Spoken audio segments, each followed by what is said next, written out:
What's going on YouTube? It is Mr. Ferguson here once again. Thank you guys for coming back for another video here in hot and dry North Carolina. We are due for some rain. Hope the Lord will send some soon. Had some raindrops on the way home from work today, but thank you so much for tuning in. If you missed last video, check it out. We talked about how we are going out right now in the month of July. Yes, last video I screwed up, said August, back and forth. I don't know. I just woke up. I need to probably wake up a little longer, have another monster. But in the month of July, we were checking how we did with our pre-emergent app in the spring. And obviously that's for the folks that have that put down pre-emergent. We want to check it. Did you put down dithiopyr, dithiopyr, however you pronounce it, however you want to pronounce it, prodiamine? Those are the two main pre-emergents. If you put split apps down like I did in February and March, right now, are you seeing a lot of weeds pop up in the middle of your yard?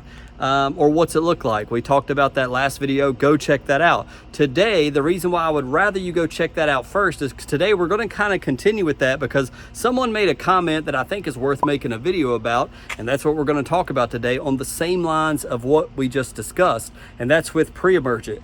We're coming up. We are in July. We're about to move into August. So here in North Carolina, we got one more brutal summer month, if you will, that hopefully, as long as we get rain, sometimes cooler temps. Last August was awesome. It was almost like March. I mean, it was in the lower 80s. We had rain. It was fine. August was a breeze last year. I'm hoping the same will be this year. But as we get closer to September, we're getting more into overseeding month. Some of you may be doing aerating. We're talking about pre-emergence. It's coming really fast. That's why we're talking about it now. We don't want to talk about this and like, go do this right now. And you're like, well, now I got to order it. I got to get it in the mail. I got to figure out how I'm going to spray it. Am I going to spread it? We want to talk about things now so you can develop a plan for the fall. And so somebody had asked the question, Mr. Ferguson, let's say that I've got issues right now in summer and I hear a helicopter coming right over my head. Let's wave at them. See if I can get them on camera. He went right over my head. But anyways, somebody said, Mr. Ferguson, let's say that I'm losing grass right now in summer. I've got splotches. I know for a fact that I'm going to be overseeding in the fall. I know that I have to do that. Is there any hope for me to be able to battle Poa Annua or not? Because if I'm overseeding, can I use pre-emergent or not? This is a very common question, and I've got an answer for you. So number one, I want you to look at what I did because it was successful. I had die-off last summer in my front yard. I knew for a fact, I said, I'm going to have to plant more grass in the front yard. That's what we talked about, triple threat. It's a local fescue blend. We put it down. It's done great. And now that's the yard that I'm really focusing all my efforts on, really, to keep alive, to keep watered here in the summer, because it is the newest grass, right? It's not yet even been planted a year. It's about, what, 10 months old or so? The backyard, the GCI turf, the Spreader Elite, and the Jonathan Green Dense Shade Mix out on my edges, that made it through last summer. So it has got even deeper roots. It's a year ahead of that front lawn, or at least most of the front lawn. So what I did last summer, when I got into fall time, we did pre-emergent, the dithiopyr on the side, on the back, and on this side over here. But in the front yard, I didn't put any pre-emergent. In the front yard, we let it go. We overseeded, and I believe I aerated all of it. But yes, we aerated all of it because Mr. Kevin aerated his too. We aerated all of it, but we did pre-emergent on the side and back, and we did overseeding in the front lawn. So first point, well, why are you telling me that? Why do I care? Well, look at all of your lawn as a whole. If you have to overseed all of it, by all means, overseed all of it. But you may be like me. There may only be, your front yard may be what's suffering because of lack of shade or die-off. Your front yard may be the only place where you need to overseed. And your back lawn or your side lawn may be totally fine. don't think, well, just because I got to overseed the front, I might as well do the back. You don't have to do that. It is better for you to keep the grass that you got mature and protect it with pre-emergent than it is to just keep overseeding and getting in that cycle. And that's why I've been focused ever since after year one. I'm like, okay, I did great through fall. I did great through winter, did great through spring. Summer came, I lost all my grass. I'm like, okay, so here's the challenge, prepping this grass all the way for summer to be able to make it, and we've been successful. And so and now I've got more mature grass. It's easier, and it gets easier every year because this grass is so deeply rooted, it's able to survive summer. So that's the goal, right? So point being, just because you may have some die off this summer in one area of your lawn doesn't mean you have to overseed the whole lawn and that you can't pre-emergent other sections of your lawn. So number one, keep that in mind. All right, number two, for those that are still saying, well, Mr. Ferguson, I'm just gonna have to overseed my entire lawn. I just checked out your channel. I'm new to this lawn care thing. I've got me a lawn care book that I'm following, and I'm starting in September. I'm starting just like you did and many other people that follow you. Got you. So I've got a Poa Annua problem, being that I got to overseed and I've got to plant seed in my lawn. How do I fight Poa Annua that way? Well, I'm glad you asked, because what you don't want to do, if you are one of these people that is going to be overseeding fescue come fall, you do not want to overseed and then lay down prodiamine. You do not want to be one to overseed and then lay down dithiopyr. You are going to ruin every single bit of seed you put down.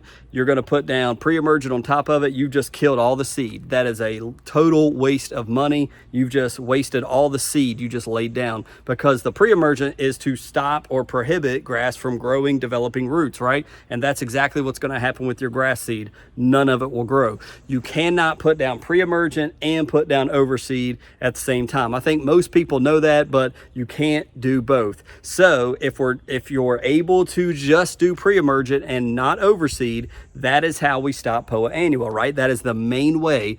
Poa Annua, we don't want it to come up. I'm not overseeding. I'm going to do prodiamine. I'm going to do dithiopyr. And we have links to both of those below if you want to help support the channel, and go ahead and get that in your arsenal now. But if you're one that says, I know I need to overseed, then what you can do is look at a product that is safe for overseeding. And I've got one of those products here because, like I was just telling you, in my front yard, I had to put down seed, and I pre-emergent everything else. It took care of the Poa Annua. I had no Poa Annua in my side, my back, or this side over here using dithiopyr last year. It was extremely successful. It did what it's supposed to do. I didn't have a Poa problem on the side or backyard. However, in my front yard, I did see a little bit of Poa Annua. So I thought, okay, how am I going to fight this? I can't do, and I was trying last summer, late summer, to develop a way to be able to overseed, but also then to come back and then put down pre-emergent later after the grass. And it was a terrible idea. I said, nope. I said, don't follow that. That's an idiot idea. And I scrapped it all. But there's one product out there that Paul's Prime Cuts, he began to talk about it last year. And I said, that's exactly the way I need to go. And it's exactly what I did. Here's one of those products. It's called Poa Constrictor. Here's what the label looks like, if it focuses right there.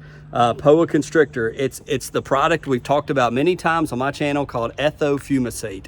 Ethofumicate. You can put this product down and overseed at the same time.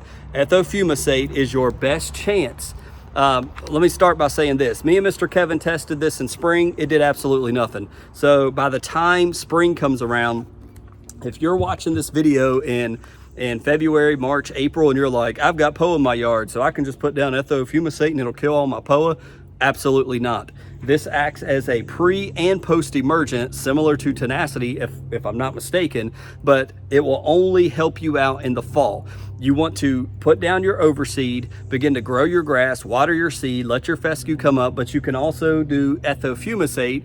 And you can use, there's multiple products. There's Poa Constrictor is this one I just showed you. There's one called Etho4SC. There's multiple applications. Just make sure ethofumicate is the active ingredient. You can put this down after overseeding. It will not hurt your grass, but it's supposed to suppress and help control Poa Annua in your lawn, though you cannot use pre-emergent. But let me reiterate, if you're able to go pre-emergent, prodiamine, dithiopyr. That's the route you want to go where you can. But if you're like, man, I just can't go another year without overseeding, and fall is the time to overseed. Let's not skip over that fact. You don't want to overseed in the spring. You don't have enough time to get those roots deep in the ground before this heat shows up and scorches it and kills it. My potted grass, it's exactly, I didn't talk about it, but it's exactly what happened with some of my potted grass. When we got into the heat of the summer, potted grass began to die off because the roots just wasn't able to get the moisture it needs, and it's just not deep enough. So if you're having to overseed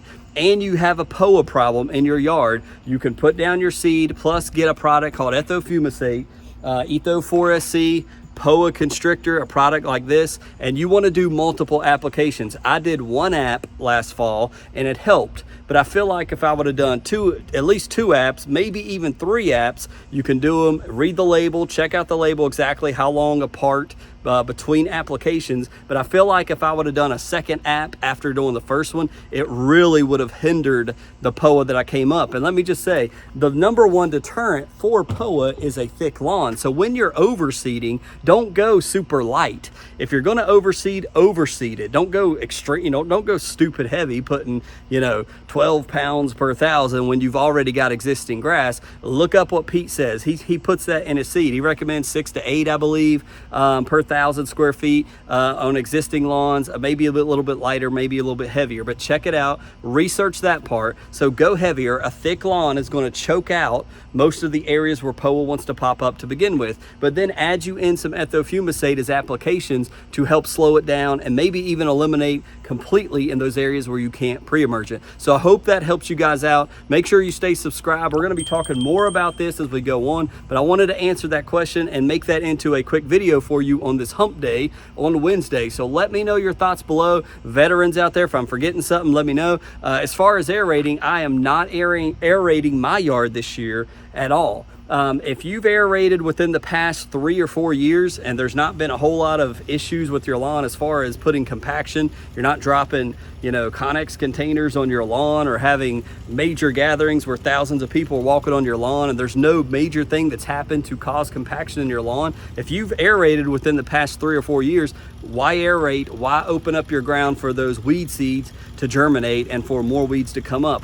I think I made a mistake last year doing it, but me and Mr. Kevin did it and we rolled with it and it wasn't bad, especially since I was using pre-emergent. If you're already planning on using pre-emergent, I don't think it should be a big deal, but it's an extra cost. If you want to loosen the compaction and aerate, go for it and then put down pre-emergent. Clearly you're going to be stopping the weeds that would be wanting to come up from that. But if you're going to be overseeding, you may be opening the ground. You don't have to do it every year is the point. Drop your questions below. I hope this has been informative. Let me know if this helps you. Let me know if you're new and they're like, that's exactly what I needed to know. Prep now, buy the ethofumicate now, get it shipped to your house, and have a battle plan ready. We're going to be doing some things this year. I'm hoping to pre-emergent my whole yard. So we have a project lawn that hopefully we're going to be overseeding there.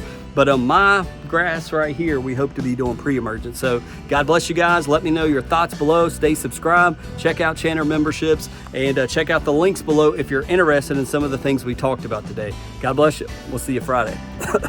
Excuse me, man.